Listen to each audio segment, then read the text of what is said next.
तो दोस्तों, सैनिक मंत्रा में आपका स्वागत है। आज के इस वीडियो में हम बात करेंगे हमारे बच्चों को मिलने वाली फैसिलिटी के बारे में, हमारे डिपेंडेंट्स को मिलने वाली फैसिलिटी के बारे में।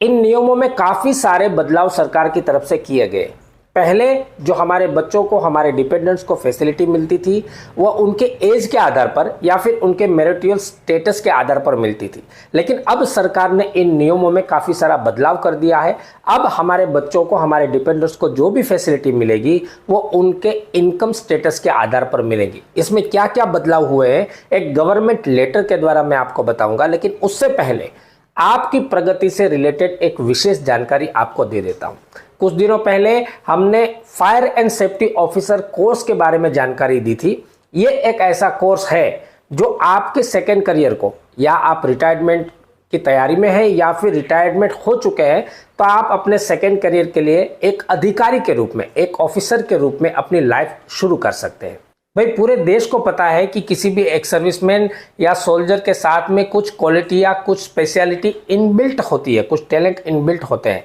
लेकिन प्रॉब्लम यहाँ पर आती है कि आपके पास एक वेरीफाइड सर्टिफिकेट नहीं होता है। अगर आप इस कोर्स को करते हैं तो इंडस्ट्री रिकॉग्नाइज्ड वेरीफाइड सर्टिफिकेट भी आपको मिलता है और एक रजिस्टर्ड इंस्टीट्यूट के द्वारा यह कोर्स कराया जाता है। आप घर बैठे अपने मोबाइल से इस कोर्स को कर सकते हैं। हजारों फौजी भाइयों ने इस कोर्स को लेकर अपना रजिस्ट्रेशन कराया और घर बैठकर अपना कोर्स कर रहे हैं और अपना भविष्य बना रहे हैं। आप भी अगर इंटरेस्टेड है तो नीचे हमने जो व्हाट्सएप नंबर दिया है, इस व्हाट्सएप नंबर पर आप हमें कांटेक्ट कर सकते हैं। आपको पूरी जानकारी दी जाएगी, या फिर डिस्क्रिप्शन के अंदर एक लिंक दिया गया है, इसके ऊपर क्लिक करके आप अपना कॉलिंग नंबर और अपना फ़ोन नंबर दर्ज करके इस कोर्स के लिए अप्लाई कर सकते हैं। बात करते हैं हमारे डिपेंडेंट्स यानी कि हमारे बच्चों की फैसिलिटी के बारे में सरकार ने क्या क्या नियमों में बदलाव किए हुए।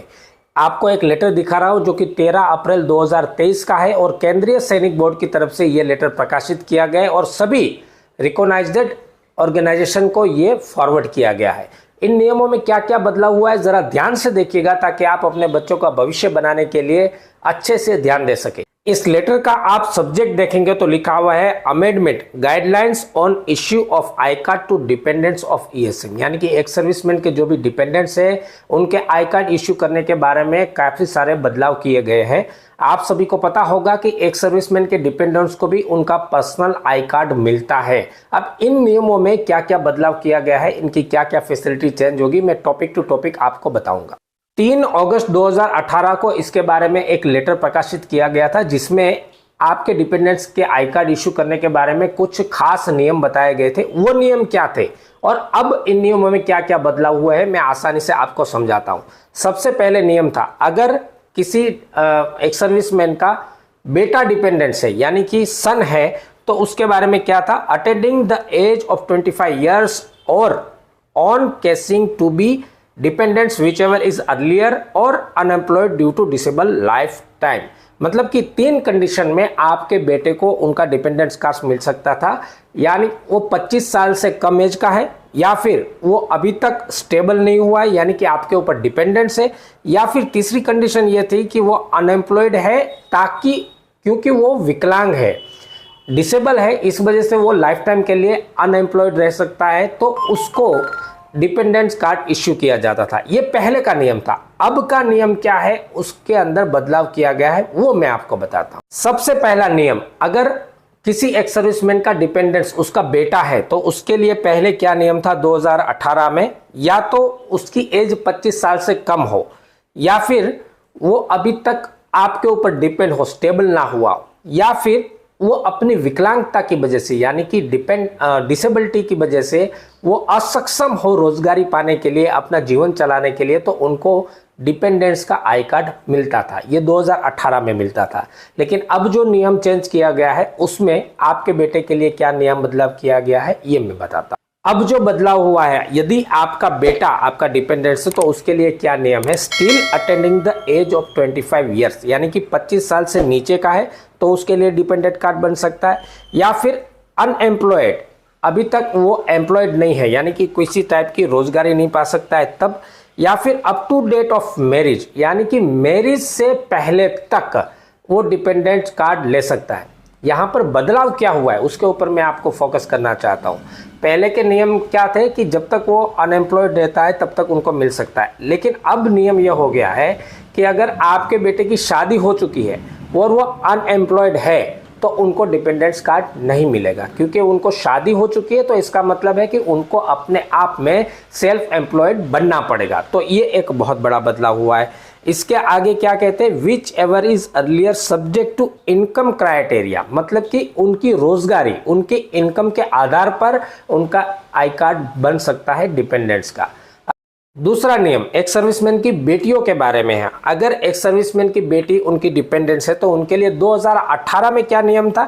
टिल मैरिड यानी कि अविवाहित होने तक उनको डिपेंडेंट्स कार्ड प्रोवाइड किया जाता था, या फिर unemployment due to disability lifetime, अगर विकलांग है और लाइफ टाइम वो अनएम्प्लॉयमेंट रहती है तो उनको डिपेंडेंट कार्ड इश्यू किया जाता था। लेकिन अब जो नियमों में बदलाव हुआ है वो भी आप देखिए, unemployment daughter up to date of marriage और employed whichever is earlier, यानी कि या तो वो विवाहित होनी चाहिए या अविवाहित है तो उनकी इनकम शुरू हो गई है तो अब उनको डिपेंडेंट्स कार्ड नहीं मिलेगा, यानी कि पूरी तरह से उनके इनकम के बेस पर ये डिपेंडेंट कार्ड अब प्रोवाइड किया जाएगा। और सबसे बड़ा नियम का बदलाव यहाँ पर देखिए, यदि किसी एक सर्विसमैन की बेटी विडो है, डाइवोर्सी है या किसी अबनॉर्मलिटीज के साथ में है तो उनको पहले डिपेंडेंट कार्ड इश्यू किया जाता था, लेकिन अब अगर किसी एक सर्विसमैन की बेटी विडो हो गई है या फिर डाइवोर्सी है लेकिन उनकी इनकम चल रही है, उनको इनकम मिल रही है किसी ना किसी स्रोत के द्वारा, तो उनको आई कार्ड इश्यू नहीं किया जाएगा। ये पूरे का पूरा नियम आई कार्ड इश्यू करने का उनकी इनकम के बेस पर आधारित हो चुका है। अब तीसरा नियम, जो परमानेंटली लाइफ टाइम के लिए डिसेबल चिल्ड्रन है तो उनको 2018 में लाइफ टाइम के लिए डिपेंडेंट्स कार्ड दिया जाता था, लेकिन अब इस नियम में क्या बदलाव हुआ है, ये नियम कहता है कि अब यदि आपका डॉटर, आपकी बेटी या आपका बेटा किसी भी डिसेबिलिटी के कारण में असक्षम है, विकलांग है, तो उनको अब डिपेंडेंट कार्ड तब इश्यू किया जाएगा तब उनके पास रोजगारी के लिए यानी कि अपना जीवन चलाने के लिए किसी भी प्रकार की इनकम नहीं है। यदि उनको किसी सरकारी फैसिलिटी के द्वारा इनकम मिल रही है या कोई और स्रोत है उनके पास इनकम लेने का, अगर उनको इनकम मिल रही है तो उनको डिपेंडेंट आई कार्ड इश्यू नहीं किया जाएगा। यहाँ पर क्लियर कट लिखा है, subject to income criteria is prescribed from time to time, यानी कि जिस तरह से उनकी इनकम बदलेगी उस हिसाब से उनके आई कार्ड इश्यू करने की अथॉरिटी भी बदलेगी। तो कुल मिलाकर यहाँ पर मैंने आपको सारे नियम बताए हैं आपके बेटे के बारे में, आपकी बेटी के बारे में, या फिर जो भी हमारे डिसेबल चिल्ड्रंस है एक सर्विसमैन के या फिर ऑन सर्विस सोल्जर्स के, तो उनको जो डिपेंडेंट कार्ड इश्यू होता है उसके बारे में काफ़ी सारे नियमों में बदलाव हो चुका है। अभी ये सारे नियम उनकी इनकम के आधार पर बदल दिए गए हैं, तो आप सभी को इसकी नोट लेनी चाहिए और अपने दोस्तों के साथ में इनको शेयर करना चाहिए, क्योंकि हमारे सोल्जर्स जिनके पास ऐसी विपत्तियां हैं, आपत्तियां हैं, वो बहुत सारे मजबूर होते हैं इन फैसिलिटियों को लेने के लिए। तो उन तक इस वीडियो को पहुंचाइएगा, एक शेयर बटन दबा के आप उनको मदद कर सकते हैं। और हमारी मेहनत आपको पसंद आ रही है तो वीडियो को लाइक कीजिएगा, चैनल में नए हो तो चैनल को सब्सक्राइब कीजिए, बेल आइकन दबाइए और ऑल नोटिफिकेशन के ऊपर क्लिक कीजिए। इस वीडियो में इतना ही। नमस्कार, जय हिंद।